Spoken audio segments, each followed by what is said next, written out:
तीज में पूजन का कोई मुहूर्त नहीं होता है। सूर्योदय से दूसरे दिन के सूर्योदय तक लगातार शिव का पूजन करें।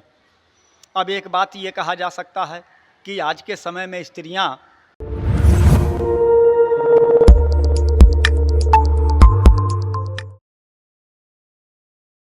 नमस्कार, आप देख रहे हैं SSI2। मैं देवेंद्र सिंह लड्डू। अब जो पर्व है वो है हरतालिका तीज। महिलाएं करती है। महिलाएं इसलिए करती है कि अपनी पति की लंबी उम्र की कामना करने के लिए। पंडित वंशवर्धन शर्मा जी से इस हरतालिका तीज के बारे में पूछना जानकारी लेते हैं कि इस बार तीज कब है, महिलाएं क्या करें।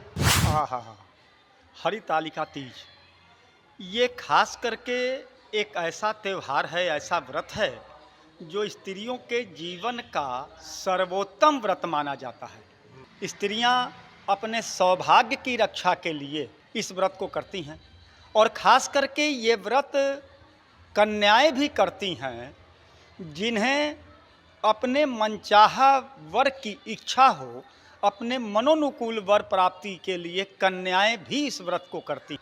ये व्रत इस वर्ष इसी अगस्त माह के 26 तारीख को हो रहा है, 26 तारीख को। और इसमें एक मान्यता ये है कि ये औदयिक तिथि को किया जाता है, मतलब तृतीया तिथि में सूर्य का उदय हो और कम से कम 2 घटी वह तिथि हो।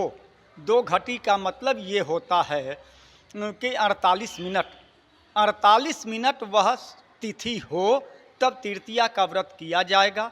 हस्त नक्षत्र होता है। इस बार की स्थिति ये है कि तृतीया तो वास्तव में दिन में 12:31 पर समाप्त हो जाता है। इसके बाद चतुर्थी का प्रवेश होता है। कुछ महिलाएं जो गणेश चतुर्थी का व्रत करती हैं उनके लिए वो चतुर्थी व्रत भी, जिसमें चंद्रमा को अर्घ्य दिया जाता है। हालांकि भाद्रपद के शुक्ल पक्ष की चतुर्थी को चंद्रमा का दर्शन निषिद्ध कहा जाता है, कलंक योग होता है। लेकिन जो चतुर्थी का व्रत करती हैं, चंद्रमा का अर्घ्य देती हैं, वे स्त्रियां चतुर्थी का व्रत भी 26 तारीख को ही रात में कर लिया करेंगी। पूजन में क्या करना चाहिए? तृतीया तिथि के व्रत के लिए, हरितालिका के लिए करना तो सिर्फ इतना होता है कि एक शिव की प्रतिमा बना करके पार्वती के साथ निराहार रह करके, निर्जल होकर के, जल का सेवन भी नहीं किया जाता है, निर्जल होकर के शिव और पार्वती का पूजन करें।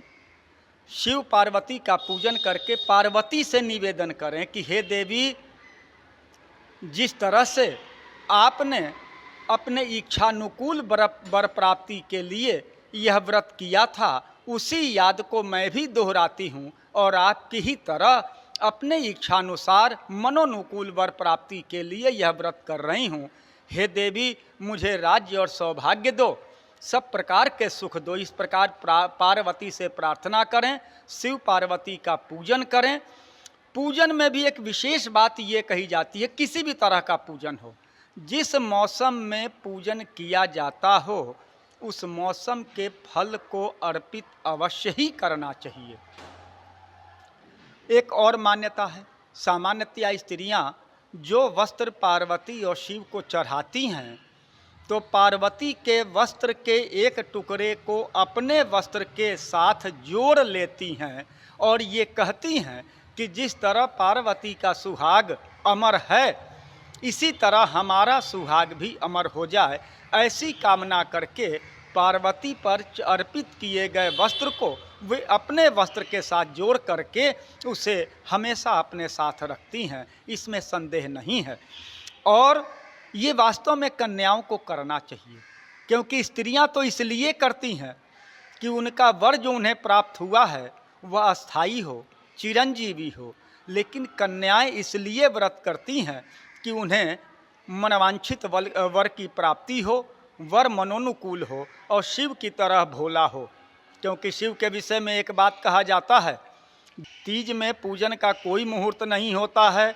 सूर्योदय से दूसरे दिन के सूर्योदय तक लगातार शिव का पूजन करें।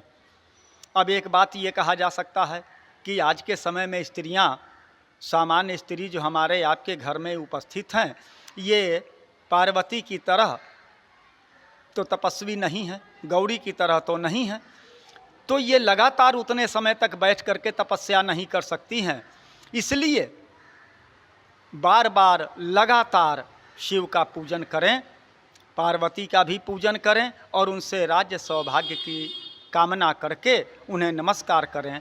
इसमें कोई संदेह नहीं है कि पार्वती और शिव उनके मनोकामना को पूर्ण नहीं करेंगे। ये थे पंडित वंशवर्धन शर्मा जी। और इस बार जो तीज है वो 26 अगस्त को है और ख़ास करके एहतियात बरतने के लिए महिलाओं के लिए भी कही है कि किस तरह बिना जल के, बिना अन्न के, बिना फल के इस तपस्या में और शिव पार्वती की आराधना करें। ऐसा साइट वो आप देखते रहिए और लाइक कीजिए। जय हिंद।